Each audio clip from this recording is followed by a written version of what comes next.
Welcome to Equus Workforce Solutions Workshop Series. Today's class is on interview skills. My name is Rich Williams. I am the Business Solution Consultant for Equus Workforce Solutions in the Gaithersburg office. I'm also the career instructor, which simply means I'm responsible for creating training calendars, marketplace information that we share with our customers. Today, we want to focus in on how to have effective interview skills. Now, if you watched our previous video on the resume, I started out that particular class by making a statement, and the statement was your resume doesn't get you the job. Your resume piques curiosity. It causes the interviewer to lean in your direction. So this class is you put together an SEO optimized, an artificial intelligent, a trending modern resume. You got the attention of, you pique the curiosity of the decision maker and or hiring manager, and they are inviting you in for an interview. And so that's what we're going to focus in on today is getting ready, preparing for that interview, and what is the accepted behavior information that you should be conveying during that interview. So we'll look at proper preparation for the interview. We'll look at the confidence effect. And we'll look at answering some pretty typical or standard interview questions. I hope you're ready. If you're taking notes, I will grab a pen, pencil, notepad, etc. to start taking notes. Here we go. So, preparation, interview confidence is essential, and it begins with having proper preparation. Proper preparation, friend, it builds confidence. And understand this, we are competent and confident when we practice, drill, and rehearse. You are competent, you're more competent, and you sound confident simply because you practice, drill, and rehearse. Practice what, Rich? You practice common interview questions. Oftentimes in the job hiring process, you make it past the ATS or the applicant tracking system. Your resume and or cover letter piques curiosity of the interviewer, the talent acquisition department, an HR professional, etc. And maybe it starts with that phone screen. Don't take that phone screen for granted. You don't have the job. It may be two or three. It may be a 2 or 3 step process. But when you take the time, friend, to prepare for the interview, your confidence is higher. You are more competent, and you sound natural simply because you practice, you drill, and you rehearse. So, what are some things that you can prepare effectively? Number one, I suggest you take some time to research the company. Understand the mission, the values, the products, and any recent news about the company. Learn about the roles, responsibilities, and how they align with your skills. Here's a chat GBT hack for the interview, prepping for the interview. Take the job description, copy and paste the job description into your free chat GBT account. And then ask ChatGPT, based upon this job description and my skills, how do they match? Something to that effect. ChatGPT will scan your resume, scan the job description, and say, here are ways that you match this position. Right? And if you want to take it one step further with your free ChatGPT account, you can say create 10 interview questions that the interviewer may ask me regarding this information. Boom, it'll give you 10 questions. And if you want, it'll give you possible solution. It'll prompt you. It'll give you suggested responses. Now, if you take that AI approach, make sure that you read the responses before the interview. Make sure it's relatable. It's your language when you, the way that you talk, the way that you speak when you present it back. So, but the first step, research the question, research the company. The second step is to practice common questions, right? So you got you asked ChatGPT to get some questions for you, and so start answering the questions. Tell me about a time you solved a blank problem. See, this is a practice question. Now, don't worry, friend. I have some questions later that we'll get to. Behavior oriented questions. There are questions designed to talk about your strength and or your weaknesses. Tell me about your strength. Boom, boom, boom. Three things I'm strong about. I'm prompt, I'm professional, and I'm persistent. Right? Tell me about your strength. Rich, what are three things? What are your strengths? I'm prompt, I'm persistent, and I'm professional. Any weaknesses? Okay, so this question, when not handled correctly, can expose you. It could decrease your value in the eyes of the decision maker. They're asking weakness. Don't say, well, I really have a problem with getting up early. Denied. I have challenges when people get in my face. Denied. You understand what I'm saying? I'm having fun with this, but I hope you get the point. A weakness. Here's a weakness for me. Because of my nature, my personality, I focus on the big picture more than I do the details. That's a weakness. I focus more on the big picture than I do the details. Subsequently, in the past, it caused me to miss little important details on a project. However, this is what I've learned, and here's what I put in place, right? So now I'm telling my weakness, but I'm not leaving it at my weakness. However, this is what I've learned, and this is what I put in place. I've learned to take outlook and create tasks that remind me along the way.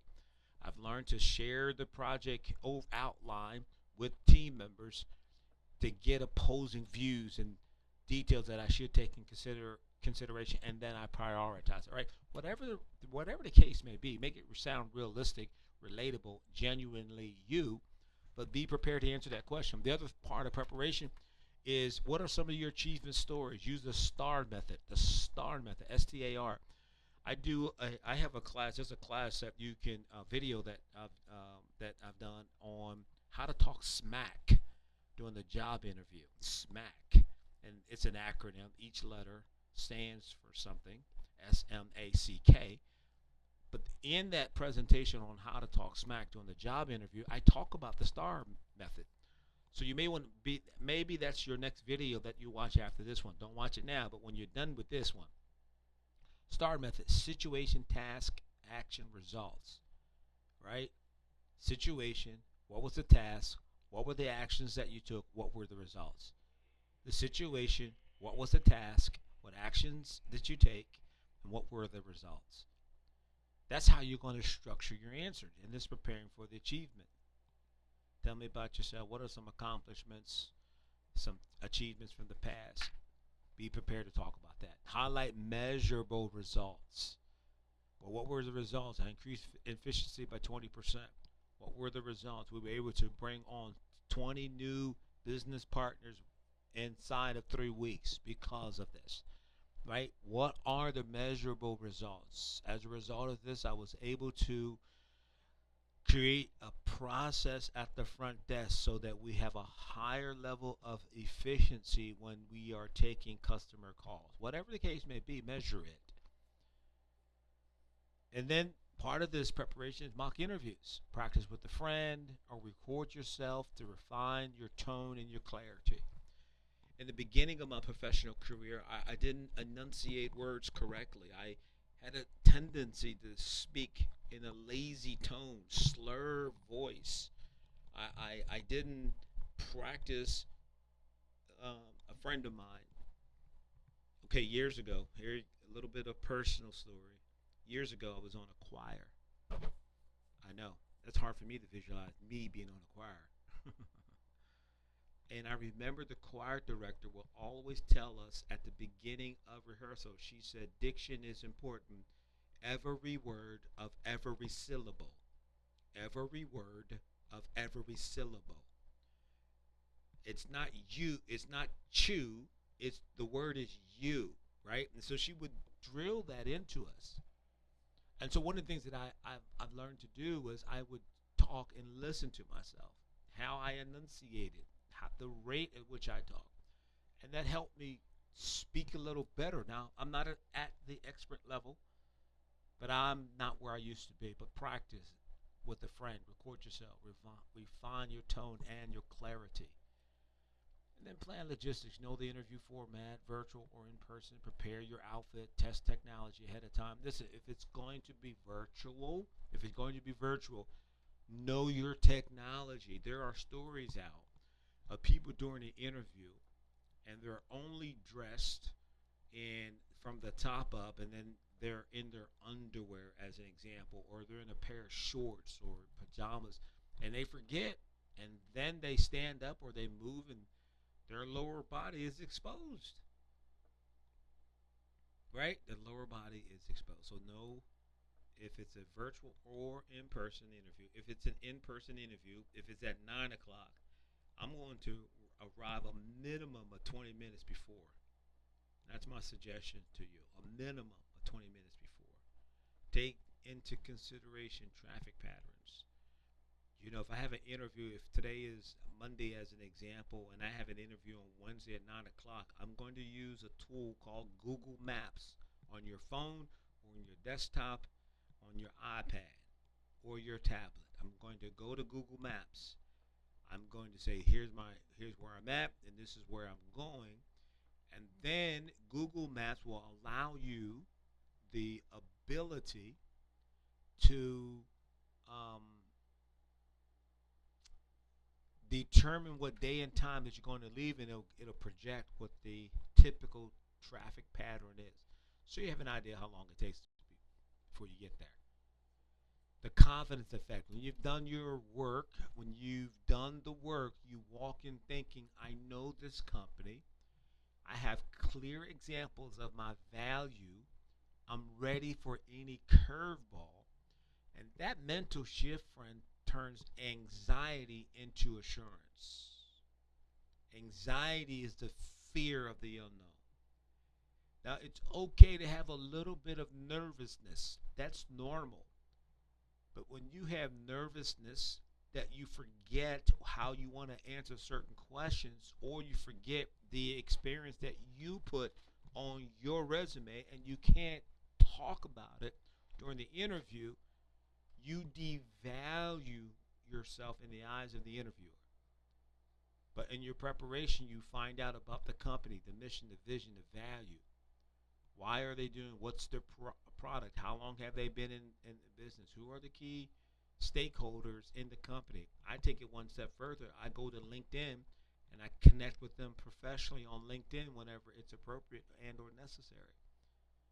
And I encourage that you have clear examples of your value. Value is found in interest, information, and importance. How do you demonstrate your value during the interview? Information, interest, and importance. You have your information together. You took interest in the company, causing the company to take interest in you, right? Information, interest, and then importance. You place a high value on the interviewer's time and this interview opportunity. Friend, I want you to look at it from this perspective. There are 200 people that apply to the position that you're about ready to interview for. Out of 200 people, 3 people were asked to come in for the interview, and that's you. So you went from one out of 200 possible applicants to one out of three. 33% chance of getting this position. I hope this is making sense, as opposed to less than 1% when you were one of 200. So when you're ready, you have clear examples. You and you know the company. You're not as nervous, or your anxiety is turning into assurance for the job situation. So, what are some questions that you could take a shot at? I got some questions for you. So, typical interview questions may be questions like, hey, listen, Rich, can you tell me about yourself? Now, you want to keep it professional, highlight your experience, strength, and what you bring to the role. So, here's a sample answer. Now, listen, take a screenshot of this. These are practice questions that you can do. There's a model, there's a method, and what's being conveyed that you can learn. Tell me about yourself. I'm a driven professional with a track record of helping organizations grow through strong communication, strategic thinking, and consistent follow through. My last role, here we go, demonstration of success. I improved team productivity by streamlining workflows, strengthening client relationships.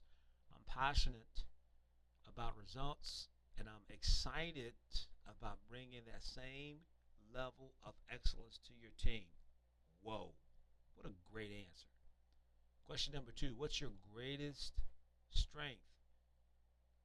Pick one strength and flip it, and strength, and back it up with a real example. My greatest strength is my ability to stay focused and organized under pressure. Okay, let me just say this. I just heard this. I saw this. I remember this in the sales training that I've done in the past. Anytime you make a proposal, you present an idea to a decision maker, I want you to pretend that the decision maker is thinking, so what? If you pretend that the decision maker, the person that's interviewing you after you answer a question, if you pretend that they're going to answer with so what that will prompt you to do is always follow with whatever your answer is with some type of highlighting your experience, your strength, and then you back it up with real example. Okay, here we go. What's your greatest strength? My greatest strength is my ability to stay focused and organized under pressure. Now remember, the person is thinking what? That's correct. They're thinking, so what? Now this prompts me to go further and not just leave it at focused and organized under pressure. My last position, I managed multiple deadlines while improving our reporting accuracy. My ability to prioritize well allowed my team to hit our targets consistently. See, we just answered the question. We imagined the hiring manager, the decision maker is thinking, so what? Boom. Now we come back with a real example. Here's another question we can chop it up and role play. Tell me about a challenge you faced and how you overcame it. This is an excellent question. These are behavioral questions. These are open-ended questions. These are questions that cannot be answered with yes or no. They are designed to provoke dialogue. So understand that. Tell me about yourself. Use the STAR method. Remember the STAR method: situation, task, action, result. So tell me about yourself, Rich, and tell me about a challenge you faced and how you overcame it. That's a great question. Well, a major project I was falling behind because of miscommunication. I stepped in, clarified expectations, rebuilt the timeline, and initiated quick weekly check-ins. And what's the interviewer thinking? So what? And so, Bob, as a result, we delivered the project ahead of schedule and increased team engagement by improving communication. Do you see what I'm doing here? Now, again, you could take ChatGPT, put in the job description, put in your resume, and then have ChatGPT create 5 or 10 interview questions and possible answers and tips included with the question. And ChatGPT will lay out something similar to what we're going through now. Final question: why should we hire you? This is a great question. You should hire me because I'm a good worker. I'm having fun. Tie your skills directly to their needs. Why should we hire you? You should hire me because I bring a combination of experience, reliability, and initiative.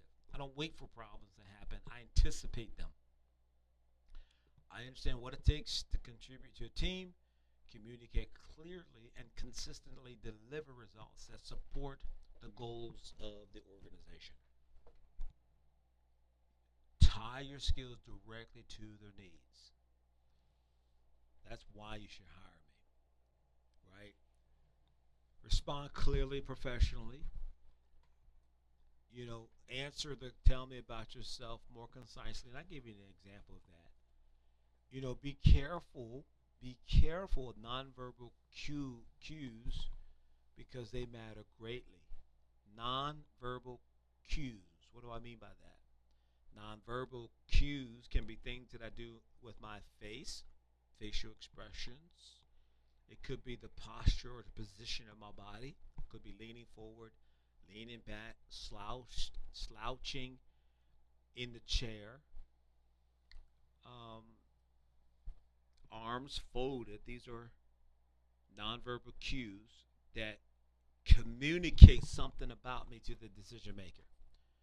If I'm avoiding eye contact, I'm uncomfortable with eye contact. Now, I'm not suggesting that you stare the person in their eyes as they are talking to you and you 100% stare in their eyes as you're answering their questions. Because after a while, friend, let me just be 100% honest with you, that's going to look and feel a little weird, right?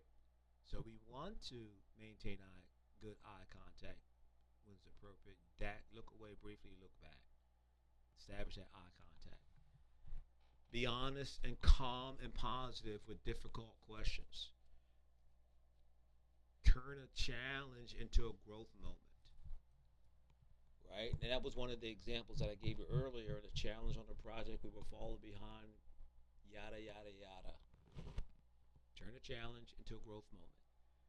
I highly recommend that you start a free Chat GBT account because you'll be able to ask Chat GBT some of these questions.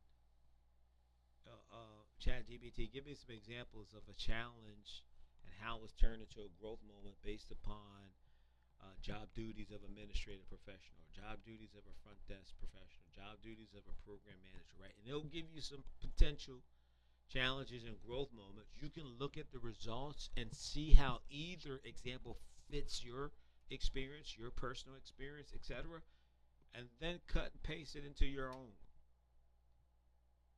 I recommend you go in prepared to ask questions as well. So the interviewer, he or she is asking questions, and the reality is, if it's a good interview, you're doing 70%, 70% of the talking. If it's a good interview, but also be prepared to ask questions. Have five or so questions because typically during the interview, hey, you have any questions for us? Yes, I do. I'm pulling. That's the noise I make when I pull out my sheet.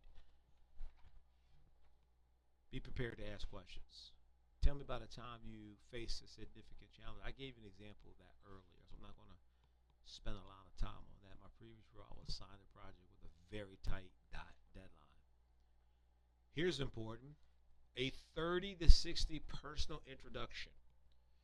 Now, your personal introduction, you can pull it from the professional summary on your resume. If you don't know what a professional summary is, I highly recommend you watch the resume writing video. Don't do it now, but do it when you're done with this class. Because I spend a little bit of time talking about the professional summary. This is what old school term refers to as the elevator pitch. If you have 30 or 60 seconds, you're on an elevator with a decision maker, what are you going to tell them about you? What do you want them to know about you? Well, I'm a focused and motivated professional, strong track record of delivering results. In my last role, I supported daily operations, strengthened customer relationships, and consistently met professional goals. I'm known for my reliability, strong communication skills, and ability to stay organized. My I'm excited about this opportunity because it aligns with my strengths, my work ethic, and my desire to contribute to a team that values excellence. So prepare and practice your introduction. This is also a good response to why should I hire you? I'm a focused, motivated professional. That's why you should hire me. I'm known for my reliability, strong communication skills, and ability to stay organized. I'm excited about this opportunity because it aligns with my strengths, my work ethic, my desire to contribute to a team that values excellence. These are interview tips. Answering these questions. Your preparation goes a long way. You prepare, take the time, review your answers, review your resumes, and you should do better. Well, friend, I appreciate you taking time to watch this training video. Thank you for participating in today's class. Please take a few minutes after watching this video to answer a few questions regarding this session. I hope you have a fantastic day, and I'll see you on the next training video.